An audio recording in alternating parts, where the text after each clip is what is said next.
This episode is the first of the series where we are focusing on hiring top talents for your company. Today I'm going to share with you our lessons learned from preparing a great job descriptions that are attracting the right candidates and that help you hire the right talents that will fit the job position and your company culture. In this episode we are going to discuss where to find the right candidates, how to name your position properly, how to define the requirements for the position, what needs to be included in the job offer, and how to describe your job in a way that will attract the right candidates. Welcome to Pragmatic Talks, a podcast and video series where we discuss startups, contemporary digital product development, modern technologies, and product management.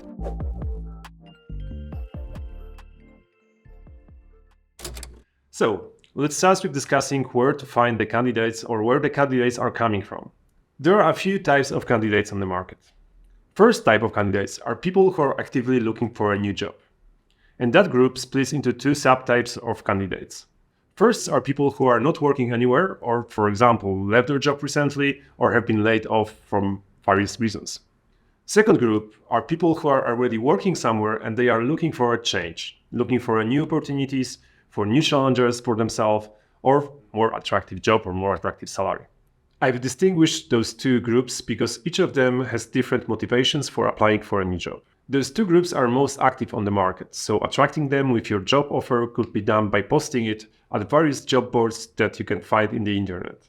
I recommend you to use local job boards if you are looking for people in a particular country. Just find the most popular job boards in the country because most probably there is greatest number of candidates there.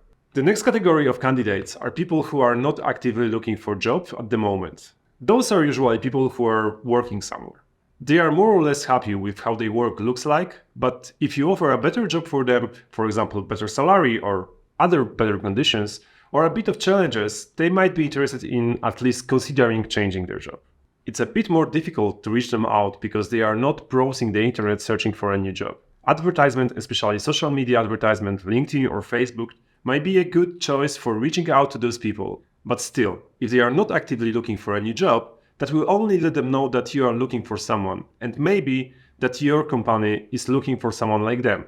That also has a value, since when you will reach them out directly, you won't be completely stranger for them. So aside of the ads to reach those candidates, you need to use another method that is called direct search. For direct search, you have two options. The first option is to build your own recruitment department. You need to have so-called recruiters who will reach out to those people, usually to the messages on LinkedIn or emails. Second option for direct recruiting is to hire external recruiters. It could be a recruitment agency, a freelancer, or a company like ours that will do the whole recruiting process with paperwork and the hiring and managing such employees in build, operate, transfer model. Another way of attracting passive candidates is using your network. You can spread the news that you are recruiting through your personal network and ask other people to recommend you to prospective candidates. So, direct search and networking are the main options for attracting people who are not actively looking for a job. And to be honest, most of the people on the market are not actively looking for a job nowadays. But regardless, if you are looking for candidates actively looking for a new job or trying to direct search more passive candidates, you need to craft your job offer. When you are starting to work on your job description, it's important to start with a proper name for the position. What does it mean to name the position in the right way? I mean that if you are looking for, let's say, a project manager because you are working on some project, do not name your job position as a product manager or product owner. And the other way around. If you are working on the product, most probably you need a product manager. If you are working using Scrum for that, you may call it a product owner, or rather a product manager who will play product owner role in the team. It sounds pretty long. Why does it matter? Because people get used to some labels.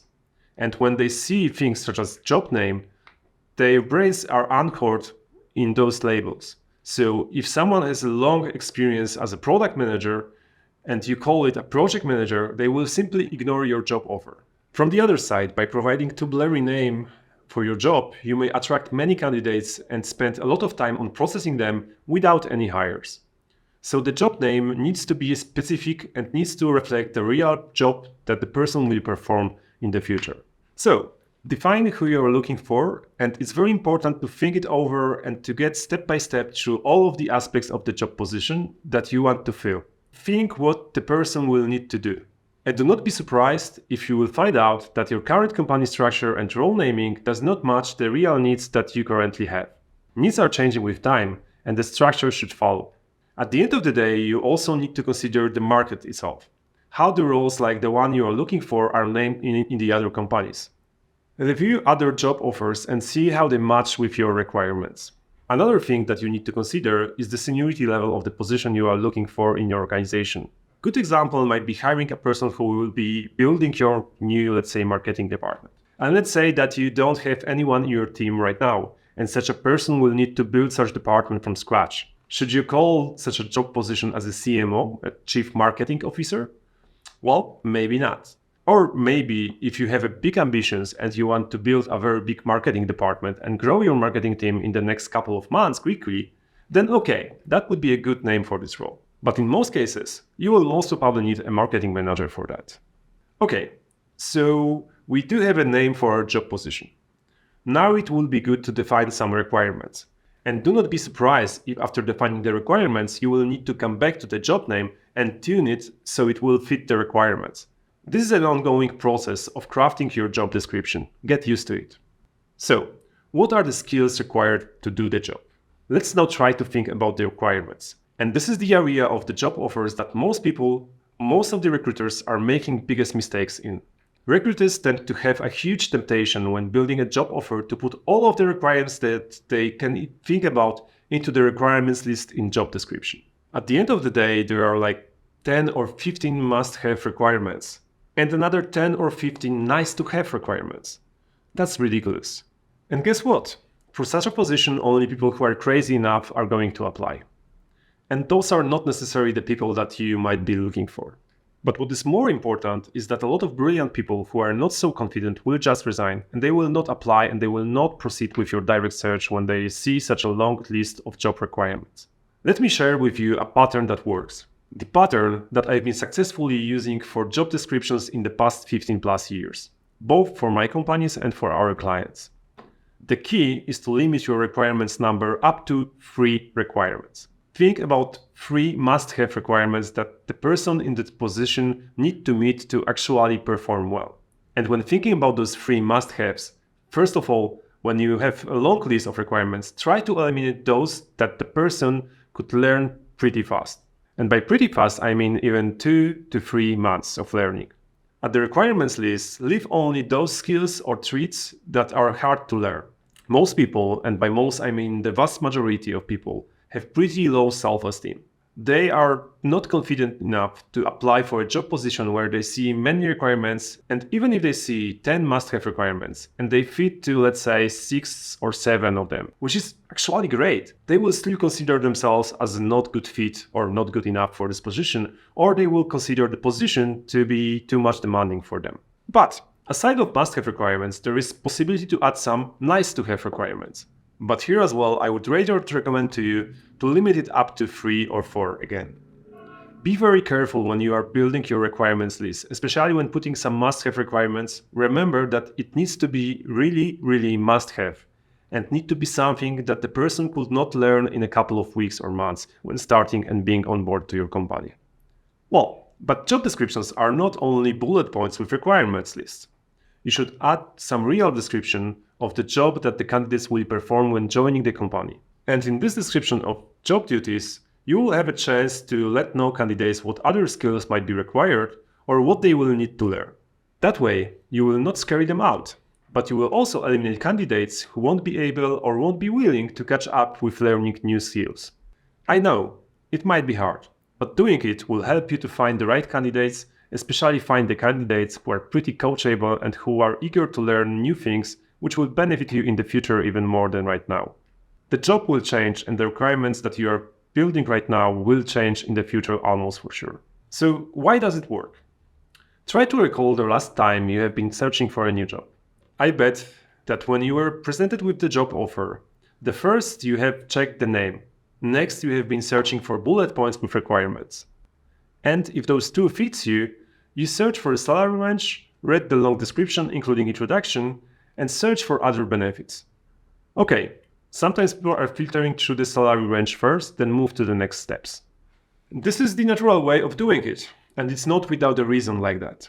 Popular job portals for software developers in our country list sometimes even thousands of job offers for developers at one time. Reading the whole job descriptions by each candidate would never be possible. Okay, so I have already mentioned that one another aspect of your job offer is the salary range. It became a standard in the IT that companies are providing the salary range. From one hand, it is great. From the other, this is the area many of them are making another common mistake. What? How could you make a mistake when providing a salary range? Well, many companies are providing salary range that is too wide. And I mean that maximum is sometimes even twice as much money than the lower limit. Such salary range actually doesn't tell anything to the candidate.